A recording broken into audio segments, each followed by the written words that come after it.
নমো কৃষ্ণ শংকৰ গুৰু হৰি ৰাম ৰাম হৰি ৰাম হৰি ৰাম। ধ্ৰুৱৰ বানপ্ৰস্থ আৰু ধ্ৰুৱলোক প্ৰাপ্তি দ্বিতীয় খণ্ড পদ। ৰাম সেই বিমানতে ৰাজা দেখিল অন্তপাচি, দুই গোটা পাৰিষদ প্ৰকাশন্তে আছে। মেঘ সম শ্যাম তনু কৰ প্ৰকাশ, পূৰ্ণ চন্দ্ৰ সম মুখ শোভে অল্পহাস। দুয়ো পিত ভূনি পিত পছুৱা গাৱত, প্ৰফুল্ল কমল দুয়ো আখিয়াৰ কত। সুবলিত ভুৱ যেন মদন ধনু, বয়সে তৰুণ দুই সুকুমাৰ তনু। দুহানু শিৰত ৰত্ন কিৰীটি উজ্জ্বল, দুহানু কৰ্ণত জলে মকৰ কুণ্ডল। দুহানু কণ্ঠত মণি মুকুতাৰ হাৰ, চাৰু চতুৰ্ভুজ দুয়ো কৰে জাতিষ্কাৰ। কেৰুৰ কংকণ দুয়ো মেখলা কটিত, ওৰ কৰি কৰ দুইটি বলি বলিত। থল কমল কুগঞ্জে দুহানু চৰণ, ৰত্ন ৰয়ুজন্তী ৰত্ন নুপুৰে শোভন। দেৱতয়ত্ৰম জলে শৰীৰৰ ক্ৰান্তি, দুই হাতৰ গলে জলে মালা জয়ন্তী। ৰত্নময় কেৰুৰ কংকণ দুই হাতী, গদা ধৰি আছে দুইকো দেখিলা সাক্ষাতি। গীতাঞ্জলি কৰি ৰাজাই উঠি চকিতে, কৃষ্ণ কৃষ্ণ বুলি প্ৰণামিলা দণ্ডৱতী।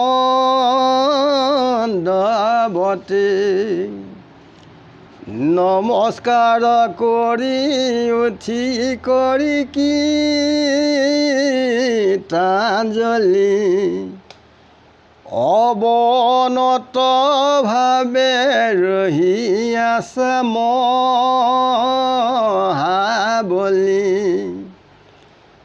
নন্দ সুনন্দ দুই মুখ পাৰিষদ, ধ্ৰুৱৰ ভকতি দেখি দুয়োনি শবদ। পূৰ্ণচন্দ্ৰ সম দুয়ো বদন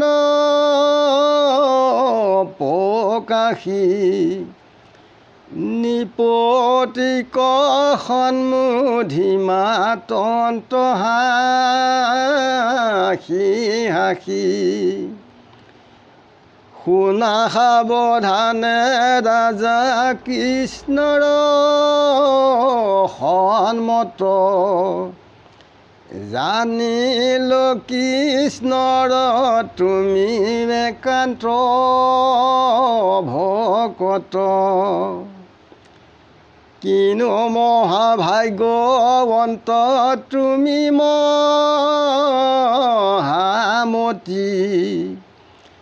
বৰ তুষ্ট ভৈলো দেখি তোমাৰ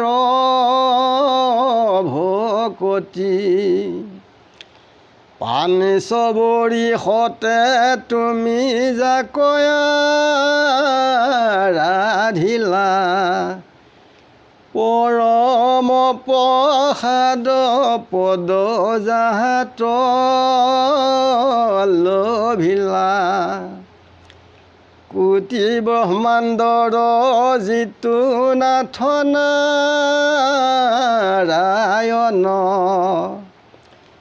ব্ৰহ্মা মহেশ্বৰে পূজে যাহাৰ চৰণ নাহি কেহো যাহাৰ সমানয়াতিশয়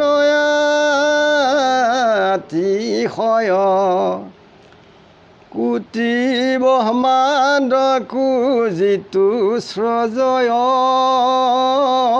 পালয়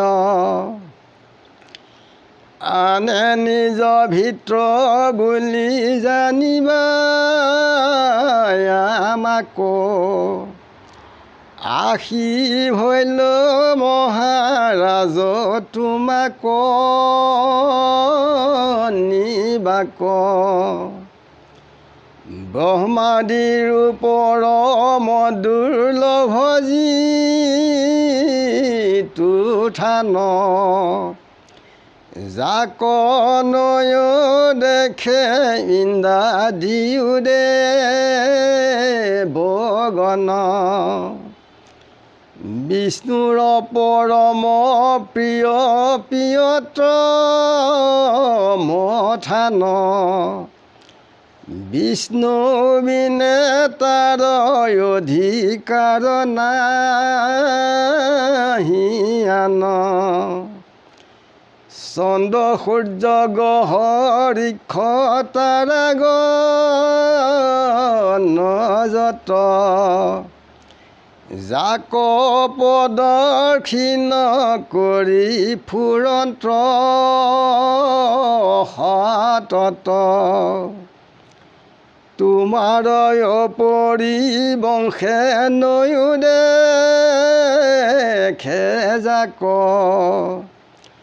উগ্ৰ তপ কৰি আনে নপাৰে যায় বাক জ্যোতিষ্ময় থান ৰাজা জানয়া কমনি যিথানত পূৰ্বে ইন্দ্ৰয়াদি দেৱগণী ইটো দিব বিমান পঠাইলা নাৰায়ণী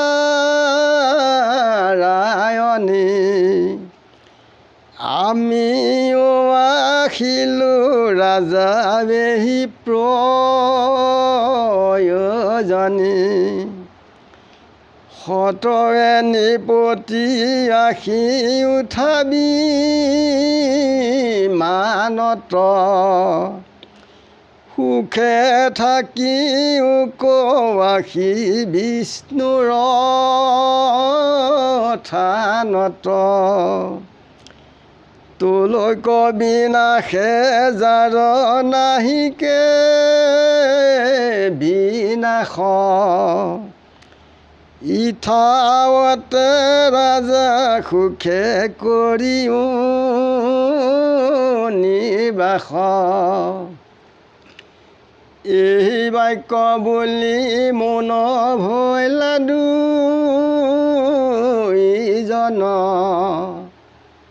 শুনিয়া ধ্ৰুৱৰ অতি তুষ্ট ভৈলা মন।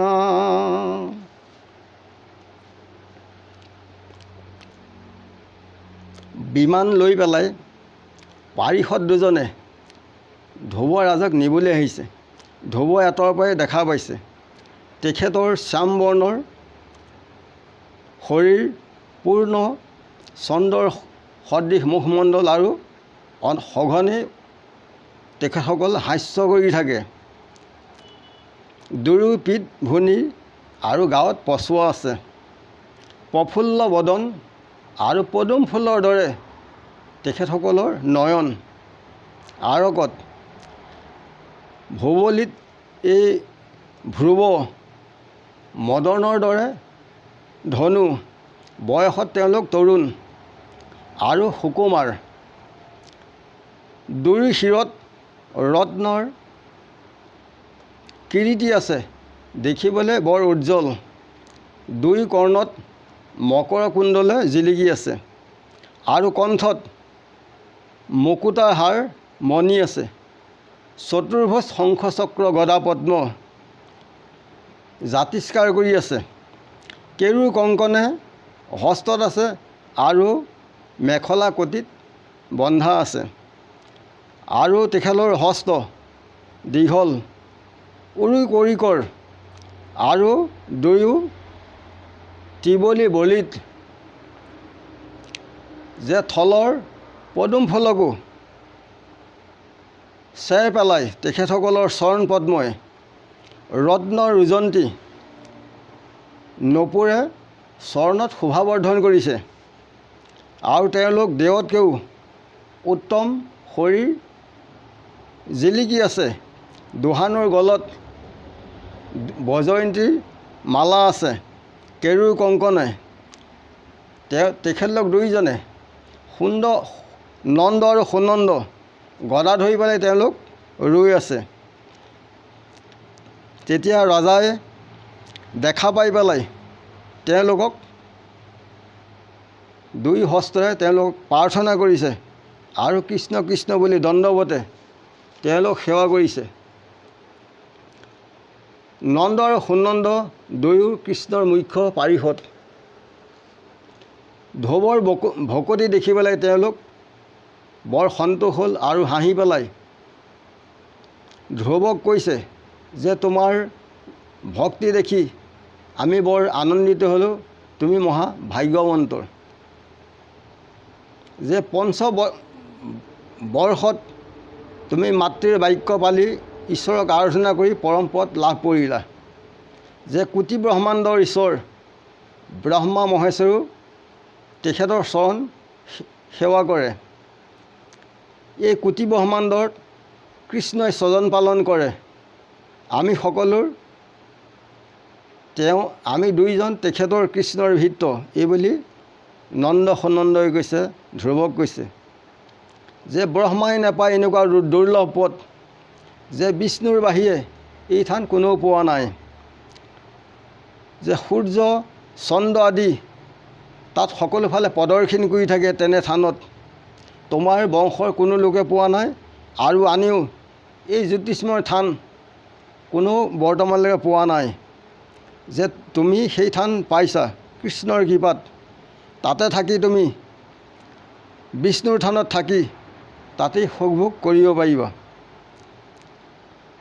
এই কথা শুনি ধ্ৰুৱই বৰ আনন্দিত হৈছে। আত্মাতে ৰতি যাৰ আত্মাতে তৃপ্তি, আত্মাতে সন্তুষ্ট হৈলে কৰ্ম সমাপতি। যে যিসকল লোকে আত্মা ঈশ্বৰ কৃষ্ণৰ ৰতি থাকে আৰু তাতেই সন্তুষ্ট লাভ কৰে আৰু তেওঁলোকৰ এই সংসাৰত আন কৰ্ম নাই, ঈশ্বৰ সিদ্ধি তেখেতৰ নাম গুণ এনেকৈ কৰিলেই উত্তম হয়। ইমানতে সবচন সেৱা জনাই আজিলৈ ৰাখিছোঁ। গুৰু কৃষ্ণ কৃষ্ণ মহাবীৰ হৃদয়ানন্দ কৃষ্ণ কৃষ্ণ।